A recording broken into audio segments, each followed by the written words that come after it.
कहानी की शुरुआत होती है एक लेजेंडरी CIA स्नाइपर ब्रैंडन को दिखाते हुए, जिसकी अभी अभी ब्राजील के एक इलाके कोस्टा वेर्डे में लैंडिंग हुई है। जैसे ही ब्रैंडन एयरपोर्ट पर कदम रखता है, खुद वहां का कमांडर मोडिस उसके स्वागत के लिए सामने आ खड़ा होता है और फिर बिना एक भी पल गंवाए वो ब्रैंडन को एक बेहद जरूरी मीटिंग के लिए सीधे अपने सीक्रेट बेस की तरफ ले जाने लगता है। सफर में मोडिस अकेला नहीं था, उसके साथ उसके दो भरोसेमंद साथी डियाज और नादिया भी मौजूद थे। रास्ते में ही ब्रैंडन को उस खतरनाक मोहरे की फाइल थमाई जाती है जो इस वक्त उनका सबसे बड़ा टारगेट है। नाम है कोवालोव, जो कोई आम आदमी नहीं बल्कि एक ऐसा शातिर और खुखार हथियारों का सौदागर है जिसकी पहुंच सरकार के बड़े बड़े मंत्रियों और ऊंचे अफसरों तक से जुड़ी हुई है। और इसी वजह से कोवालोव कानून की गिरफ्त से हमेशा बच निकलता है और पूरे शहर के लिए एक बड़ा खतरा बना हुआ है। तभी मोडिस ब्रैंडन को अपने बारे में खुलकर बताता है। वो बताता है कि वो फीनिक्स नाम के एक बागी संगठन का कमांडर है और इस संगठन को बनाने का मकसद सिर्फ एक है, कोस्टा वेर्डे में शांति बनाए रखना और शहर की पीठ में छुरा घोंपने वाले गद्दारों को चुन चुन कर ठिकाने लगाना। बातचीत के बीच ही ब्रैंडन फीनिक्स के हेडक्वार्टर पहुंच जाता है। वहीं ब्रैंडन के मन में एक सवाल था कि मोडिस ने इस मिशन के लिए सिर्फ उसी को क्यों चुना। मोडिस मुस्कुराते हुए जवाब देता है कि इस मिशन के लिए ब्रैंडन जैसा सटीक निशाना किसी और का नहीं है। दोनों की बातचीत के बीच वहाँ एक ऐसा शख्स आता है जिसे ब्रैंडन बहुत अच्छे से जानता था, जिसका नाम है रोजी।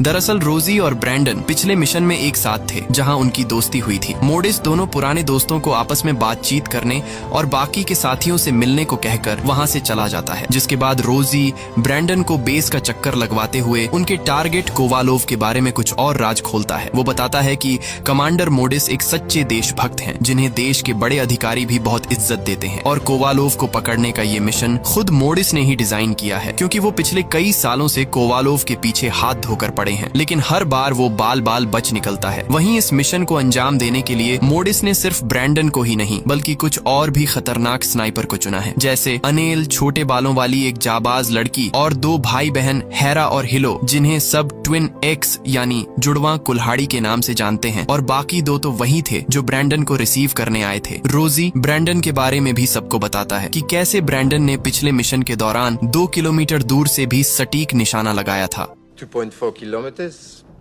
impossible.